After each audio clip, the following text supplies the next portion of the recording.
So, in our first example, we're going to look at, we're going to do a goodness of fit test for, this is example 4, page 400. So we have a group of students in year 8. They're asked what day of the week their birthdays are on this year. And the table shows the results. I haven't put in the numbers yet, but and I've drawn up the table the other way because this is what we have to work with on the calculator, so it's easier to have the columns downward like this. 17, 15. So what the numbers mean then is that in this class there are 12 kids who have their birthday on a Sunday this year. This year, 14 have it on Monday, 18 have it on Tuesday, 17 have it on Wednesday. So the question here is this consistent with a, well, in this case, it's going to be a uniform distribution. So is the data consistent with a uniform distribution? And just as with a regular chi-square test, we need to have two hypotheses. So our null hypothesis in this case is going to be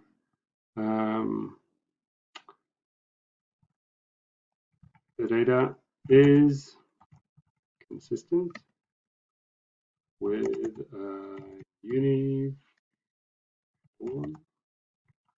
distribution. And we also need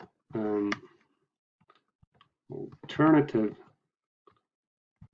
hypothesis. The data is not consistent with a uniform distribution. So there's our two hypotheses, and we're going to test this. Now, next to the column called frequency, I have something called relative frequency, which we know is the same as probability. So what is the probability that the kid in this class has birthday on a Sunday? Now, to find this, we need to know how many kids are there in class. The task doesn't tell us, but we can easily find that out, certainly easy in Excel. We use the sum formula to sum up the number of students in class, and you have 105 students. Okay, so the probability, if we were going to even this out, the probability is going to be 1 in. So what's the probability that your birthday falls on a Sunday? Well, it's 1 in 7, right? What's the probability that your birthday falls on a Monday? That's also 1 in 7. So it's going to be the same, and that's why this is a uniform distribution. So we can just copy this probability all the way down. It's the same for every day of the week, right? So the relative frequency that, or the probability that your birthday falls on a certain day this year is 1 in 7. When it might be slightly, there might be slight differences. That doesn't really make much difference here because in any odd year, you're not going to have the same number of weekdays. But we're going to disregard that in this case. So that's the probability that your birthday falls on a certain date. Now, expected frequency is going to be the probability multiplied with the number of students in class. So this is, okay, number of students, that's 105. We're going to multiply that with the probability. And the answer is 15. So we would expect 15 students to have their birthday on a Sunday. And we can copy this expected value down, and it's going to be 15 all the way down. So this is why this is a uniform distribution. We have the same probability for every outcome. And the expected values are 15 all the way down. Degrees of freedom. Degrees of freedom we are going to find in a slightly different way than we did for the chi-square test. And degrees of freedom, we can use the letter V to signify that.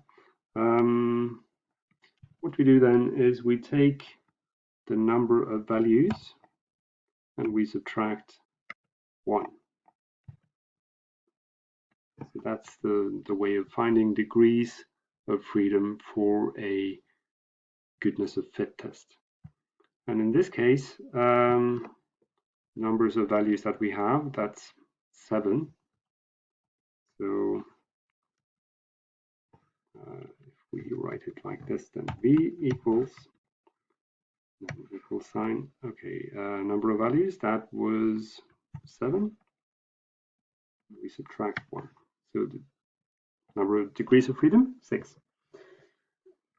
And then we have all the data that we are going to enter into the calculator. So we move on to the Casio to do that. It's a slightly different procedure. With the chi-square test, we went straight into the test menu here. For a goodness of fit test, we want to enter some data before we start doing the test. So we're going to use the lists that are available. So we're going to put our data in. So that's 12, 14, 18, 17, 15, 15, and 14. And the next one was empty, so that's fine. So we have 7 data points. In the second list, we're going to enter our expected values. So it's a bit like the matrix that we end up with in a chi-square test, where you have one matrix for the observed values and one matrix for the expected values. But here we don't have a matrix, we simply have a list of values. So that's why we need to enter it in lists rather than in a matrix. So once we've done that, we can go into test. And we're still going into chi-square because it's called the chi-square goodness of fit test. And yeah, there you go. There's a problem with the emulator. If you look at this on your own calculator, if you go into the stat menu, you can see that when you go into test mode, you have 2 choices. You have the choice between a two-way test and a goodness of fit test. So here we have to choose F1 goodness of fits. Maybe we'll just try it like this. I can show you mine. So we've entered the lists. I'm going to go into F3 test and chi-square test, and then F1 for GOF or goodness of fit test. Right, and there we have, okay, we have observed values list 1, expected values list 2, and degrees of freedom we need to change. So that's going to be 4, right? So we're going to change that to 6.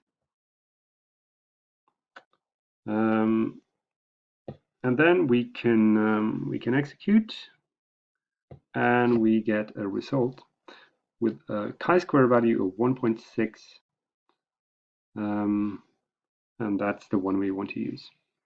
Okay, so we go back into Excel. So our chi-square value is 1.6.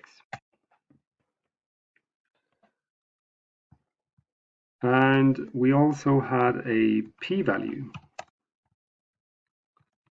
And the p-value is given as 0.953.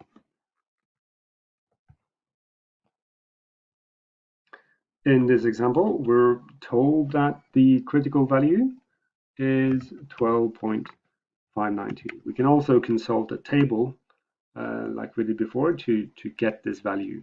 So we use the number of degrees of freedom. We know the significance level is 5% in this case. And then we can find the critical value with the table. We can also use the p-value and compare that to the significance level of 5% or 0.05.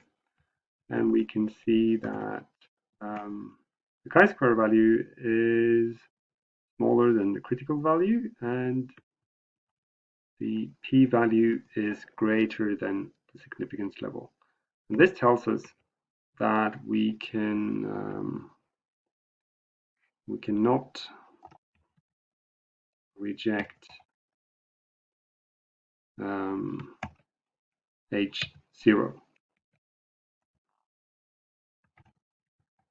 That means that, so far as we know, the data is consistent with a uniform distribution. That's the conclusion of the first example.